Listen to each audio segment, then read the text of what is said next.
L'invité de Smart Impact, c'est Charles Bocquillon. Bonjour. Bonjour. Bienvenue. Vous êtes le directeur général délégué de Repair and Run qui a été créé en 2017. C'est quoi l'origine, l'étincelle à l'origine du projet ? Alors le besoin grandissant d'entretien et de réparation de vélos. À l'origine, l'idée était de venir réparer chez les clients ou au pied de leur domicile les vélos. Et puis progressivement, le modèle a évolué vers des boutiques ateliers, notamment du fait de la complexité des produits avec l'avènement du vélo électrique. On a privilégié un modèle de boutique plutôt que d'itinérance. Oui, donc le côté on va chez le client, ça c'est oublié. C'est combien d'ateliers aujourd'hui Aujourd'hui, une quinzaine de boutiques ateliers en France. Ouais. Et on prévoit d'en ouvrir dans les prochaines années 5 à 10 tous les ans. 5 à 10 tous les ans sur un modèle de franchise ? Oui, on a évidemment des boutiques en propre dans des grosses zones, Paris, Lyon, entre autres. Ouais. Mais le développement qu'on va faire à l'échelle nationale va se faire en franchise, oui. Oui.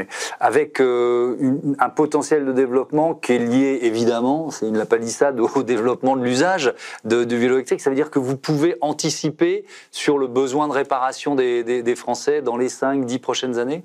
Ou alors il y a une croissance très forte de l'usage des mobilités douces ces dernières années. Là, ça se stabilise, mais là où le besoin grandit, c'est sur l'entretien et la réparation. Le parc a explosé ces dernières années. Donc effectivement, dans toutes les grosses zones urbaines et même dans des zones un petit peu plus petites, aujourd'hui, le besoin se fait ressentir. Donc oui, on estime qu'aujourd'hui, on peut dépasser assez facilement une 50aine de boutiques pour les prochaines années. Et le marché, en tout cas sur la réparation, va continuer à croître. Qu'est-ce que vous réparez le plus ? Aujourd'hui, c'est le vélo électrique. Au démarrage, c'était le vélo classique. Donc, il y a le vélo électrique qui a eu une très très forte croissance par rapport au vélo classique dans toutes les zones urbaines, et aussi la trottinette électrique, qui est devenue un marché très important pour nous, qui va représenter presque la moitié de nos réparations. Qu'est-ce que vous conseillez à vos clients ? Est-ce qu'il faut un système un peu comme une voiture qu'on emmène pour une révision annuelle ?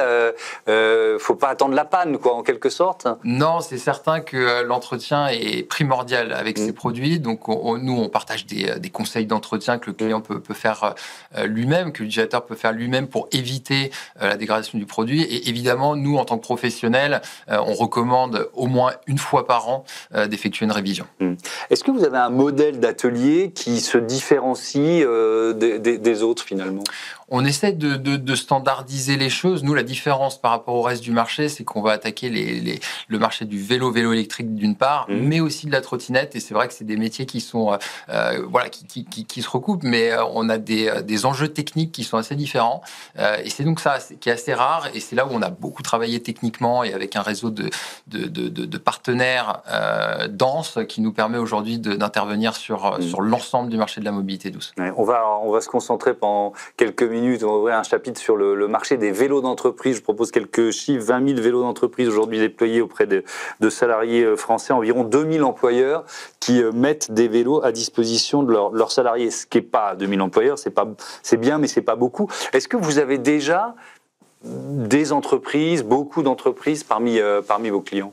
Alors, on travaille relativement peu, nous, en direct avec les entreprises. On a plutôt vocation à travailler pour les entreprises qui, elles, se spécialisent justement dans la distribution auprès de ces entreprises. Et nous, on va proposer des services d'entretien et de réparation à ces entreprises-là.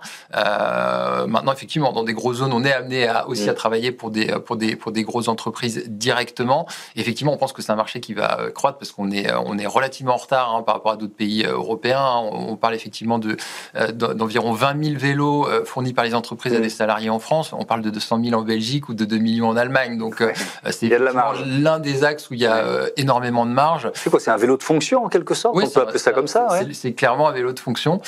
Nous, historiquement, sur le marché B2B, alors plutôt B2B2C, on va travailler pour les constructeurs, évidemment. On va travailler pour des distributeurs. On va travailler pour des assureurs.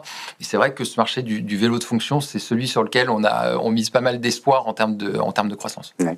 Comment ça fonctionne si j'arrive avec ma trottinette électrique ou mon vélo électrique chez vous, la prise en charge se passe comment ? Alors nous, la promesse, c'est une prise en charge et un prédiagnostic immédiat et dans 70% des cas, une réparation dans la journée. Donc ça va être des petites réparations rapides, une révision, une crevaison. Après, quand on est sur des réparations un petit peu plus complexes, on va toucher à des besoins de diagnostiquer, de trouver des pannes électriques techniques plus complexes, on va parfois immobiliser le produit et devoir sourcer une pièce spécifique. Et là, on travaille sur des délais le plus court possible de quelques jours avec une transparence pour le client où on va lui annoncer le délai nécessaire. Est-ce qu'il y a un profil type du client de Repair & Run ? Alors, on mise de plus en plus sur on va dire la nouvelle génération d'utilisateurs de vélos, donc plutôt des personnes qui vont avoir passé le cap de l'utilisation du vélo, notamment pour le vélo taf, pour le domicile travail, et ces utilisateurs qui sont pas forcément historiquement des utilisateurs de mobilité douce, et donc qui vont avoir besoin de cette assistance en termes d'entretien. Et évidemment, on mise aussi beaucoup sur les grosses zones urbaines, sur les vélos relativement haut de gamme qui nécessitent une expertise assez forte techniquement. Il y a une nouveauté là depuis ce mois d'octobre, puisque vous proposez aussi des espaces dans vos ateliers dédiés à la vente. On va en parler tout de suite. Mais est-ce qu'il y a un décalage entre le boom du vélo, là on va parler du vélo électrique par exemple, du boom du vélo électrique et les premières réparations? Vous voyez ce que je veux dire? Est-ce qu'un utilisateur, alors il devrait pas, mais il va attendre parfois 2, 3, 4 ans avant de vous apporter son vélo? Ouais, on voit un petit peu ce phénomène. Ouais. Il y a une bonne partie de nos réparations, je pense, qui auraient pu être évitées avec de l'entretien. Et c'est aussi pour ça que c'est notre rôle de sensibiliser à l'entretien de ce qui peut être fait par l'utilisateur. Et nous, d'expliquer aux utilisateurs qu'il est important de passer chez un professionnel pour la révision. Donc cette offre-là, depuis le début de ce mois d'octobre, Repair & Run Partners Experience, voilà comment vous l'avez nommé, c'est quoi? C'est dans vos ateliers, vous avez créé un nouvel espace, c'est quoi l'idée? Alors l'idée, c'est que dans les grosses zones urbaines, Paris, là en premier lieu, qu'on vient d'ouvrir, mais on va aussi le développer à Lyon, à Bordeaux ou encore à Lille. Le concept, c'est de dire que dans ces zones-là, il y a un besoin fort de renouvellement, et nous, on est confrontés à un certain nombre de clients qui se posent la question de renouveler leurs produits pour différentes raisons. Un produit qui commence à être un peu ancien, ou parce que le trajet domicile-travail s'est allongé, par exemple, et il a besoin d'un produit qui est plus adapté pour avoir plus de confort. Et donc, dans ce cadre-là, nous, on propose dorénavant à ces clients-là de découvrir une gamme de produits et de lui reprendre son ancien matériel. Donc, c'est vraiment dans une logique d'aller plus loin que simplement la réparation pour créer une économie circulaire autour de l'usage des mobilités douces.